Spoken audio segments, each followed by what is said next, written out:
అనంతపురం జిల్లా రాయదుర్గం మున్సిపల్ సమావేశం సోమవారం రసాభాసగా సాగింది. ఈ సమావేశంలో కౌన్సిలర్లు మున్సిపల్ కమిషనర్ను ప్రశ్నల వర్షంతో అభివృద్ధి పనులపై నిలదీశారు. రాయదుర్గం పట్టణంలో కౌన్సిలర్ల మధ్య వివక్ష చూపుతున్నారని పలువురు కౌన్సిలర్లు ఆగ్రహించారు. 4 ఏళ్ల వైసీపీ పాలనలో పలు వార్డులకే అభివృద్ధి పరిమితమైందని, మిగతా వార్డులకు అభివృద్ధి నోచుకెళ్లదని ఆయా వార్డు కౌన్సిలర్లు, మున్సిపల్ కమిషనర్లు, చైర్మన్ను నిలదీశారు. దీంతో మున్సిపల్ సమావేశం రసాభాసగా సాగింది. వాళ్ళకి ఏ విధంగా ఇస్తారు అని మేము అడిగినప్పుడు వాళ్ళు ఏం చెప్పినారు, ఇస్తామన్నారు. తర్వాత రాష్ట్రం డివైడ్ అయ్యి సమైక్యాంధ్రలో 3.5 సంవత్సరాల గ్యాప్ వచ్చింది. మళ్ళీ టీడీపీ గవర్నమెంట్ వచ్చింది. అప్పుడు కూడా వాళ్ళు కూడా ఇందిరా మీడ్లు కానీ ఇంకోటి కానీ ముట్టలేకపోయినారు. తర్వాత జగన్ వచ్చినాడు. ఆయన లేఅవుట్లో ఆయన స్థలం కొట్టి ఇచ్చినాడు. ఇప్పుడు కూడా ఏం జరుగుతూ ఉంది అంటే, ఇందులో రిజర్వ్ సైట్లు ఏమైతే ఉన్నావో ఆ రిజర్వ్ సైట్లలో ఎవరైతే ఆక్యుపేషన్ చేస్తున్నారో పురాణం లేకుండా మా డిపార్ట్మెంట్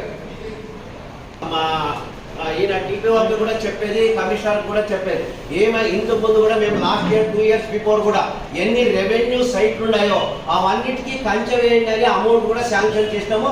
వేసిన దాఖలా లేవు.